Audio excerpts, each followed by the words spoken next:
Bonjour et merci de nous retrouver ce matin pour Sagesse bouddhiste. Que devient-on après avoir passé une longue partie de sa vie dans le dharma et que l'on se fait vieillissant? Y a-t-il une structure qui, en France, permette de finir ses jours sereinement au rythme de la vie d'un temple? Jeunes et décidés dans les années 70, de nombreux Occidentaux ont été emballés par les enseignements de maîtres bouddhistes qui arrivaient en France et en Europe. Nombreux sont ceux qui ont alors décidé de suivre la voie du dharma, embrassant même pour beaucoup la vie monastique. Un demi-siècle plus tard, cette première génération de moines et de nonnes de France n'est plus toute jeune. Et c'est pour eux que notre invité voudrait fonder un lieu spécifique pour vivre dans le dharma au sein d'une sangha de la même génération. Joshin Sensei, bonjour. Bonjour. De tradition Zen Soto, vous avez découvert le Zazen en France, mais c'est au Japon que vous avez été ordonné et que vous avez reçu la transmission du Dharma par votre maître. À sa demande, vous êtes revenu en France, fonder un temple. C'est en Ardèche, en 1990. Ça s'appelle La Demeure sans limite. Vous avez aussi enseigné notamment en Amérique latine. Et puis aujourd'hui, vous dirigez des retraites dans plusieurs villes de France et aussi en Belgique. Oui. Et vous avez donc ce projet qui vous tient à cœur, de fonder un lieu d'accueil pour les nonnes âgées. Oui, en effet, parce que je trouve qu'on vit une époque très intéressante, parce qu'on est nombreux à être des personnes, on va dire, avançant en âge, qui se posent la question, qu'est-ce que je veux faire, qu'est-ce que je veux décider pour ma vie dans les années qui viennent. Et on voit plein de choses qui se passent en général, par exemple, dans le Dharma, il y a un lieu comme l'Oasis de longue vie, chez les chrétiens, on voit les béguinages qui reprennent, et puis il y a une chose que j'aime beaucoup, qui sont des habitats collectifs, des habitats coopératifs avec des personnes qui se rassemblent pour décider d'un projet. Et moi, j'ai pensé que dans le Dharma, ce serait intéressant qu'il y ait d'autres personnes intéressées qui puissent venir et puis qu'ensemble, on cherche qu'est-ce qu'on veut faire à partir de maintenant. Voilà. Ce serait un peu dans la continuité de la mission que vous aviez eue à l'époque de fonder un temple. C'est vrai, oui, c'est vrai, parce que les choses changent, n'est-ce pas? C'est le propre de l'impermanence bouddhiste.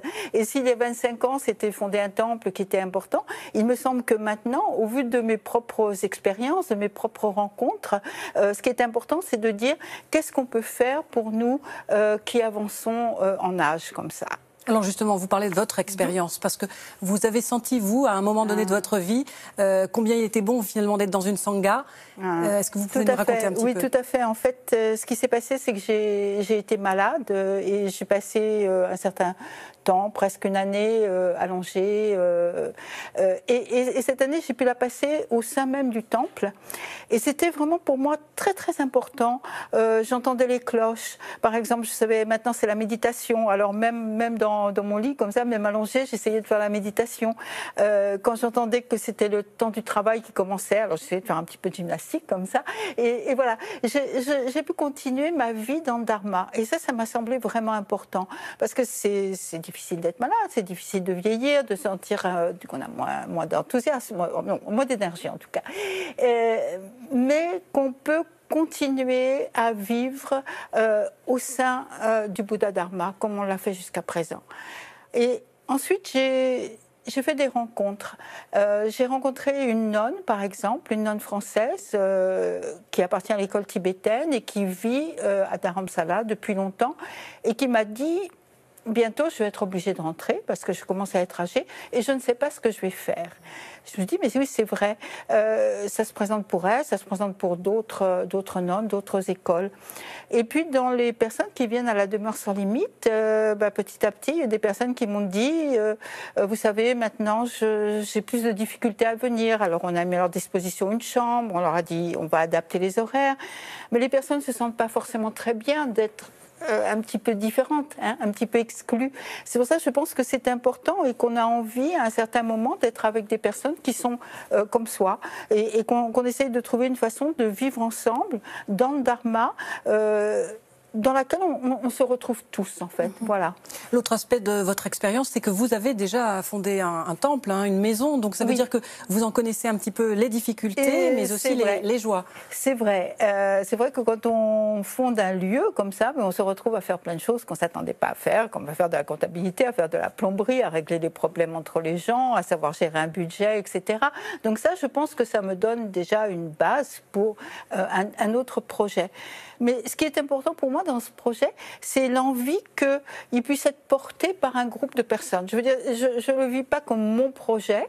Autant la demeure sans limite, pour moi, c'était la continuité de l'enseignement de mon maître. Autant là, je pense qu'on a affaire à quelque chose de nouveau, à tous les niveaux.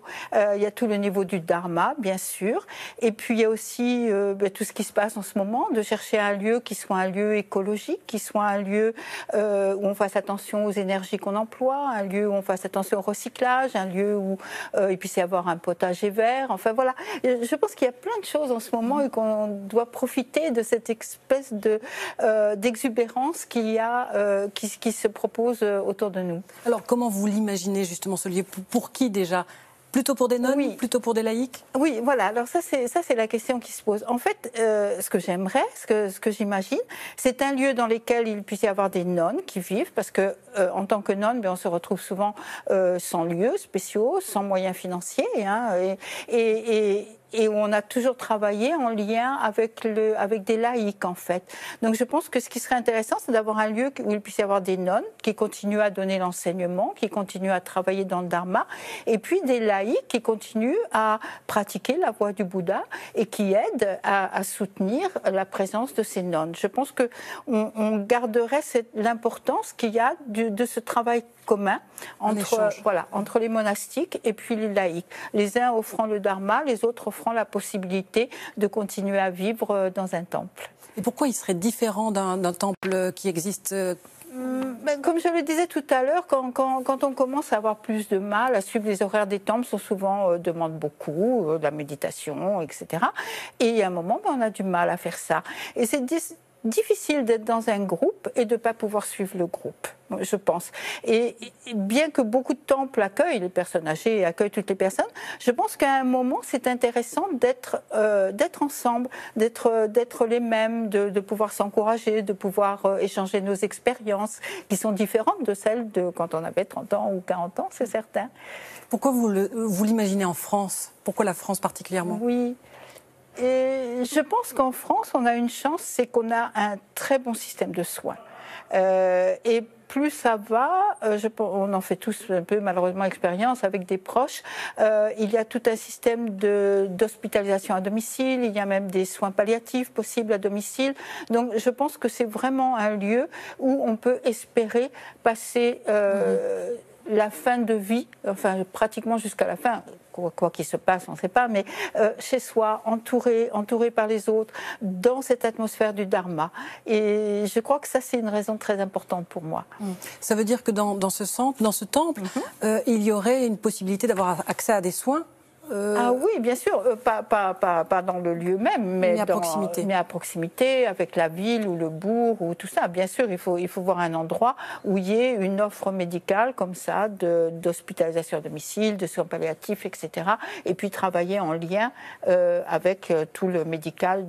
Ça veut dire que déjà, il faut préparer ça au moment où on cherche le lieu. Il faut aussi penser à ça, bien sûr, bien sûr. Et au niveau de l'enseignement aussi, peut-être si ce sont des personnes en fin de vie, il faut bien le dire, est-ce qu'il y aurait ou il y aura un enseignement spécifique ou pas forcément, pas nécessairement? Ça, je ne sais pas. Franchement, ça, je ne sais pas. Je pense que l'enseignement, il répond à la situation qui est là, vous voyez, et que c'est difficile de le planifier, de le prévoir à l'avance, et que ça sont des choses qui vont se faire tout à fait naturellement, en fait. Vous-même, où est-ce que vous aimeriez vieillir sereinement? Dans un temple, voilà. Mais dans un lieu... Le vôtre, par exemple, celui que vous avez déjà fondé? Le temple, la demeure sans limite, maintenant, c'est ma propre disciple qui s'en occupe. Donc, il continue à recevoir des personnes qui viennent pour des moments de retraite et tout ça. Et donc, ça, je pense que c'est important que ça continue comme ça. C'est pour ça qu'il me semble que... ce serait bien qu'on puisse fonder un autre endroit. Après, la localisation géographique, ça c'est à voir, à décider en fonction des moyens, en fonction de tout ça. Mais c'est surtout quelque chose qui réunirait des personnes avant. Ça veut dire on décide ensemble, on parle ensemble, on discute ensemble, chacun apporte des idées comme ça. Hein, et c'est ça ce qui va construire quelque chose. Parce qu'une seule personne, à mon avis, ne peut pas envisager tous les cas de figure. Ou bien, on voit bien comme quand il y a des discussions, il y a des nouvelles idées qui jaillissent. Et ce que j'aimerais maintenant, c'est savoir s'il y a d'autres personnes intéressées justement pour qu'ensemble on mette notre énergie, notre décision et puis notre besoin du dharma comme ça. Voilà. Vous lancez un appel en bref. Je lance un appel, c'est vrai. Je vais voir s'il y a un écho. S'il y a un écho, ce sera formidable parce qu'on pourra commencer à travailler. S'il n'y en a pas, c'est que je ne sais pas, c'est que c'est pas le bon moment ou je ne suis pas la bonne personne, je ne sais pas. Mais l'important c'est d'essayer. Voilà. Bien sûr. Selon vous, le projet, comment font actuellement les personnes qui vieillissent et qui, comme vous venez de l'exprimer, disent « j'aimerais rester au sein de ma communauté ». Je pense que je suis à peu près dans l'âge de cette première génération. Hein, donc on est encore dans les moments où on continue à pratiquer, où les laïcs vivent chez eux, avec leur famille, etc. Je pense que ce qu'on est en train de faire, c'est de préparer pour les années à venir. Vous voyez, et qu'on n'a pas vraiment d'exemple, mais en même temps, ça nous laisse une liberté totale. Donc ça, c'est vraiment intéressant. C'est-à-dire que pour l'instant, c'est un petit peu au cas par cas. Les personnes retournent dans leur famille, vous pensez, parce qu'ils ont peu de moyens. Vraiment, oui, retournent dans leur famille quand c'est possible, trouvent un lieu dans un temple quand c'est possible pour le temple de les garder. Mais je crois qu'il n'y a encore pas énormément de personnes. Je pense qu'elles sont toutes plus dans mon âge. Ça veut dire qu'on peut continuer à travailler dans le dharma, mais qu'il faut penser que dans 5 ans, dans 10 ans, on aura besoin de changer notre façon de faire. Dans l'absolu, vous l'imagineriez comment, cette maison? C'est-à-dire quelle taille pour que ça fonctionne bien? Combien de pensionnaires, par exemple? Et surtout aussi... de la même école ou oui, non, ça je pense qu'il faut que ce soit complètement ouvert. Je pense que on marche tous sur la voie du Bouddha, donc je pense que là, on ne peut pas faire des différences d'école, tout ça. Je pense que c'est ouvert à tous ceux qui ont envie de participer à cette nouvelle forme du Dharma. Je pense qu'il faut qu'il y ait des laïcs, bien sûr, et des nonnes. Combien de personnes? Moi, je crois que pour qu'il y ait une bonne dynamique, il faut quand même qu'il y ait au moins une vingtaine de personnes pour qu'il y ait des échanges, pour qu'il y ait des personnes qui s'enrichissent les unes les autres. Hein. Donc on peut penser qu'il peut y avoir une vingtaine de laïcs et 5 ou 6 nonnes, par exemple. Et puis, il ne faut pas vivre non plus dans quelque chose de resserré. Hein. Et puis des personnes plus jeunes qui viennent, qui pratiquent un moment, justement, avec nous, pour profiter de l'expérience, des enseignements qu'on peut transmettre. Hein. Avez-vous déjà reçu des signes d'encouragement ou des soutiens, y compris de l'école Zen? Alors, d'abord, j'ai la chance, parce que depuis que j'en parle, on me propose beaucoup de projets un petit peu différents, comme par exemple ces projets d'habitat coopératif qui sont très intéressants, qui sont une mine d'idées, en fait, à partager. J'ai la chance d'avoir une personne qui travaille avec moi, qui est chef de projet dans une grande entreprise de BTP, donc qui connaît bien un certain nombre de sujets là-dessus.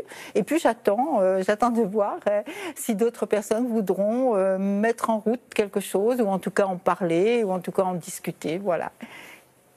D'accord, merci. Nous recevons votre appel. Merci, merci beaucoup. Jocelyne Sensei. Merci à vous. C'est le moment de vous présenter quelques livres en lien avec cette émission. Tout d'abord, Tout ce qui compte en cet instant, journal de mon jardin zen de notre invitée Jocelyne Lust-Bachou, en poche, collection Point Vivre. Comme un journal tenu au gré des rencontres, des paysages et des pays, ce livre propose, dans une tonalité toute poétique, de redécouvrir notre monde si agité et d'y trouver un peu d'amour et de sagesse. La cause des aînés, pour vieillir autrement et mieux, un collectif dirigé par Catherine Bergeret-Amselec, paru chez Desclés de Brouwer. Et puis 10 vertus pour cultiver son jardin intérieur, collectif aux éditions Jouvence. Voilà, c'est la fin de notre émission. Vous pouvez la revoir toute la semaine sur le site internet de France 2 en consultant pleuse.fr. Merci de nous avoir suivis. Très heureux dimanche et à très vite pour une nouvelle émission. Merci.